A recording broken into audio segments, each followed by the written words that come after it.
नमस्कार दोस्तों, स्वास्थ्य मित्र अर्थात हेल्थ बडी चैनल में आपका स्वागत है। हमारे चैनल का उद्देश्य है स्वास्थ्य के प्रति जागरूकता लाना और दवाइयों का खर्चा घटाना।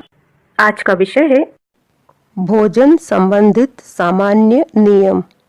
आहार, निद्रा और ब्रह्मचर्य को आयुर्वेद में स्वास्थ्य के 3 उपस्तंभों में माना गया है। तो आहार की सीरीज में हम पहले ही आहार के महत्व के विषय में और सात्विक, राजसिक और तामसिक आहार के विषय में बात कर चुके हैं। अष्ट आहार विधि विशेष आयतन भी हमने जाने थे पहले। आज के भाग में हम बात कर रहे हैं आहार के सामान्य नियम क्या है जो हमें पालन करने चाहिए। तो पहला तो ये है कि आहार, आयुर्वेद में कहा गया है कि 6 रस और सभी गुणों से युक्त आहार जब किया जाता है तो वो संपूर्ण आहार होता है।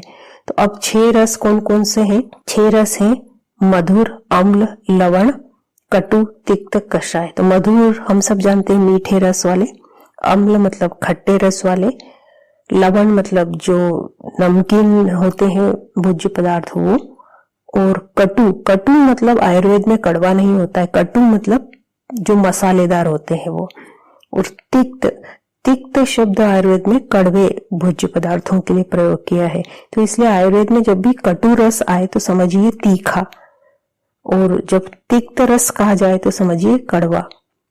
और छठा रस है कषाय रस। कषाय रस मतलब कसेला। तो ये 6 रस हमारे भोजन में होने चाहिए। इनकी मात्रा कम ज्यादा हो सकती है पर 6 रस रहते हैं तो वह संपूर्ण भोजन है।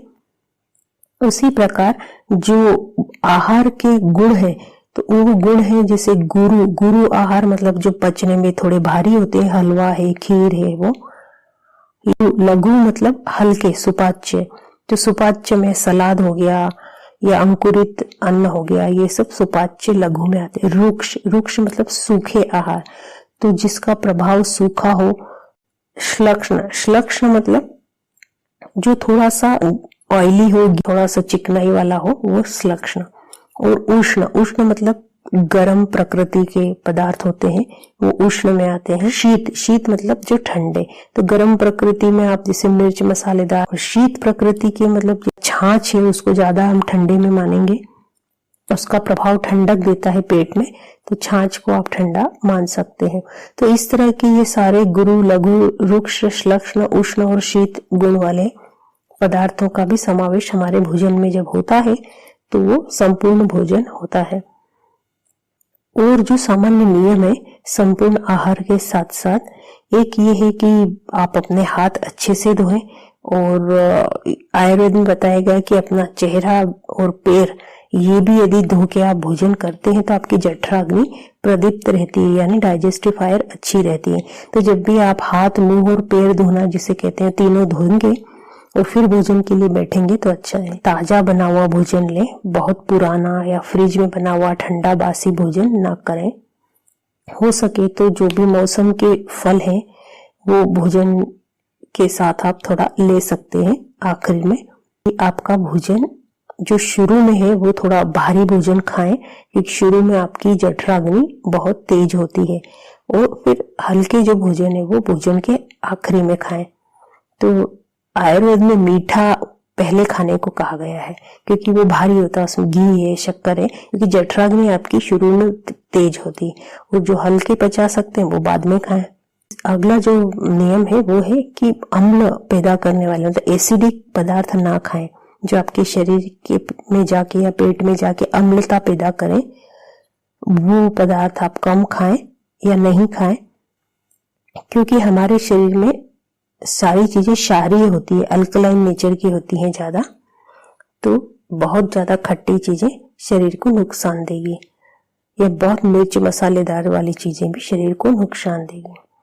सामान्यतः जो शाकाहारी भोजन होता है वो यदि कम मसालों और कम तेल, घी के साथ बनाया जाए तो वो क्षारीय भोजन ही होता है। चाहे आप सलाद खा रहे हो, चाहे हरी सब्जियां खा रहे हो, बहुत मसाले और तेल के साथ होता है तो वो ना खाएं। वो एसिडिटी भी ज्यादा करेगा, गैस भी ज्यादा करेगा, इंडाइजेशन भी ज्यादा करेगा। तो जो शाकाहारी भोजन में आप जानते हैं फल, सब्जियां और ताजे पदार्थ हैं, या जो ताजा बना हुआ भोजन है वो आता है, और उसमें मौसम के अनुसार सब्जियां आप खाएं तो बहुत ही अच्छा है। नमक डालना है तो सेंधा नमक डालें तो ज़्यादा अच्छा है। आटा प्रयोग कर रहे हैं तो अनरिफाइंड आटा यानी जो हमारा चोकर युक्त आटा है वो प्रयोग करें। वैसे ही शक्कर की जगह मिश्री या गुड़ का प्रयोग करें। बहुत ज्यादा डिब्बा बंद पदार्थ, बाजार के बने हुए, कहते हैं जंक फूड, पहले जब आयुर्वेद लिखा गया तब तो था नहीं प्रचलन में, पर ये जंक फूड को हमने देखा कि इसका स्वास्थ्य पे बहुत ही नकारात्मक प्रभाव है और उसके लिए कई रिसर्च भी विदेशों में हो रहे हैं। तो आप देखेंगे तो जो लेबल पे लिखा होता है कई बार वो होता ही नहीं है अंदर। तो इस वजह से आप जंक फूड या डिब्बा बंद पदार्थों को स्वास्थ्य के लिए ना खाएं तो अच्छा है। मैदे से बने हुए पदार्थ या सफेद शक्कर से बने हुए पदार्थ हैं, वो सब पदार्थ भी आप ना खाएं क्योंकि वो लंबे समय तक खाने से नुकसान पहुंचाते हैं। बर्तनों में ध्यान रखें कि एल्यूमिनियम के बर्तन में ना हो सके स्टील, पीतल या मिट्टी के बर्तन का भोजन सर्वश्रेष्ठ होता है तो वो प्रयोग करें। जब भी शरीर में ये लक्षण दिखे कि भोजन पचा नहीं है और भारीपन लग रहा है और भोजन खाने के बाद थोड़ा सा खट्टी डकारें आ रही है या मूत्र उतना साफ नहीं निकल रहा है, पेट ठीक से साफ नहीं हो रहा है, शरीर के संस्थान को ठीक करने के लिए आप एक आध दिन उपवास रखें, सिर्फ फलों पे रहें या सिर्फ सब्जियों पे रहें। इस तरह का कुछ आप प्रयोग करेंगे तो शरीर से गंदगी बाहर रहेगी और आपका पाचन संस्थान अच्छा रहेगा। जब आप उपवास कर रहे हैं तो उसमें कोकोनट वाटर यानी नारियल का पानी का प्रयोग करें क्योंकि वो एसिड को कम करता है। फलों के रस की अपेक्षा फलों को ही खाएं तो और भी अच्छा है क्योंकि उसमें रेशे होते हैं। तो मौसम के फल हो ये आप ध्यान रखें। और सबसे अच्छा है सुबह का नाश्ता भारी लेना, दोपहर का भोजन सामान्य लेना और रात का भोजन एकदम हल्का लेना। उससे आपके शरीर का सिस्टम थोड़ा सा आप देखेंगे, रात की नींद सब अच्छा रहेगा। खाने को चबा चबा कर खाना चाहिए। क्या होता है कि एक कहावत है कि यदि आप दांतों का काम आंतों से लेंगे तो बीमारियां होगी, तो दांतों का काम चबाना है तो मुंह में ही खाने को इतने अच्छे से चबा लें कि आपके आंतों को कोई मेहनत ना करनी पड़े। और आप खाना खाते हुए बातें कर रहे हैं तो आप चबाने पे ध्यान नहीं देंगे, इसलिए मौन में भोजन करने का बताया गया है। जहां तक वो मौन में भोजन करें और चबा चबा कर खाएं तो आपके पेट में जो भोजन जाएगा वो अच्छी तरह से रस बन पाएगा। बहुत ही शांत वातावरण में भोजन करें, बहुत ही सम्मान के साथ भोजन करें। ऐसा नहीं है कि भोजन भी कर रहे हैं साथ में किताब भी पढ़ रहे हैं, टीवी भी देख रहे हैं, तो 10 काम के साथ तो भोजन को पूरा ध्यान देना चाहिए। तो अन्न को भगवान माना गया है भारत में, तो अन्न के लिए ही सब कुछ होता है। तो उस अन्न को आप सम्मान के साथ लें, शांति से लें और पूरा ध्यान देते हुए लें कि आप क्या खा रहे हैं, क्या कितना खा रहे हैं, वो सब। तो आपका ध्यान भोजन में होना चाहिए जब भी भोजन कर रहे हैं। वजह ये है कि भोजन पर जब आपका ध्यान होता है तो उस भोजन में आपकी पूरी ऊर्जा भी मन की सम्मिलित रहती है। तो वो भोजन जब पूरे ध्यान के साथ किया गया है तो आपको पोषण ज्यादा देता है। ये साइकोसोमेटिक फैक्टर है। पूरे सम्मान, सात्विकता और पूरे केंद्रित मन के साथ भोजन करें। आपके यदि कोई अन्य प्रश्न है स्वास्थ्य संबंधित, आप निसंकोच हमें लिखें।